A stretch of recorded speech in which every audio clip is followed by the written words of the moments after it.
This is News Today. Sawadee Ka.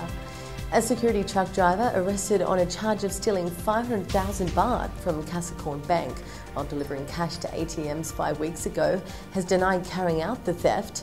Sampan Inakthorn, a driver for the security company, was arrested at the bank's Dilok Road branch in Phuket City as he waited for a consignment of cash to be loaded into his armoured vehicle.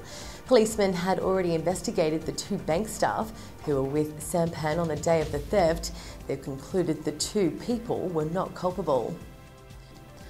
Songkran is becoming its own tourist magnet, with hotels on the island already heavily booked out for the festival. In other tourist hotspots, Taew is already at 70% capacity for the annual water festival, and Chiang Mai nearly 90%. Key markets for the island during this period include Europeans, Chinese, Malaysians, Singaporeans, and of course Thai tourists. 100 charter flights are already headed to the island during the Songkran holiday. Not sure what all of this will do for the island's water shortages. An Italian couple visiting the island have thanked the tourist police for coming to their rescue when they got lost trekking around Khao Taew. Starting from Bang Pei waterfall, they ended up lost in the jungle after dark. Luckily, they had a mobile phone and contacted the tourist police. The forestry department was sent in, found the couple, and all ended well.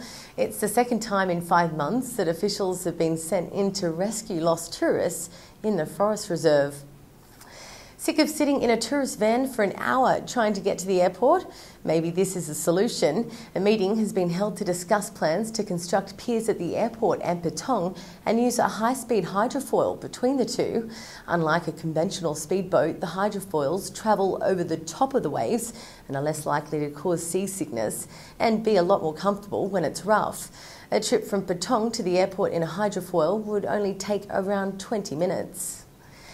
With the roadworks at the Central Festival intersection now extending 200 metres either side, north and south, the traffic chaos is set to get a whole lot worse. The second underpass is about to begin, this time the busy intersection next to the big Tesco Lotus, just a kilometre north of the current works. The Highways Department says the roadworks will kick off at the end of May. Traffic officials are battling to find solutions to ease the traffic pain. The best solution is to travel earlier or later than usual to avoid the peak times. Now for some thoughts on the week's news from Tim Newton. Traffic, traffic, traffic. You would have thought that living on a tropical island paradise, the last thing we'd have to worry about is traffic. But for those of us that live and work on the island, the traffic woes caused by the underpasses along Phuket's main north-south arterial are really biting. I've had to move house. I can't face sitting in the traffic going nowhere for an hour a day in either direction.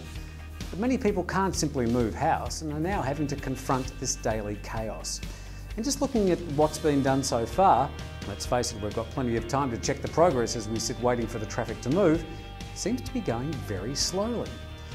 So what's life going to be like after this wondrous underpass has been completed in October 2014? Will all our traffic woes be solved? Will Phuket's traffic somehow be better after all this work? Well, probably not really.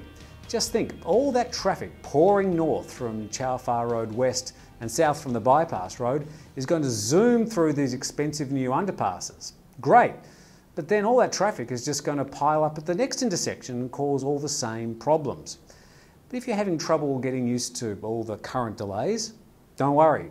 It's all about to get a whole lot worse. Somewhere near the end of May, the roadworks are going to start at the huge intersection at Tesco, right out the front door of the Phuket News offices. Great. So take a big breath and get ready for double the madness, double the delays, and double the frustration. What do you think? We'll pose the question on our Facebook page. Make sure you get involved and join the conversation. Thanks for joining us on News Today. We'll be back with another daily news on Monday. Enjoy your weekend.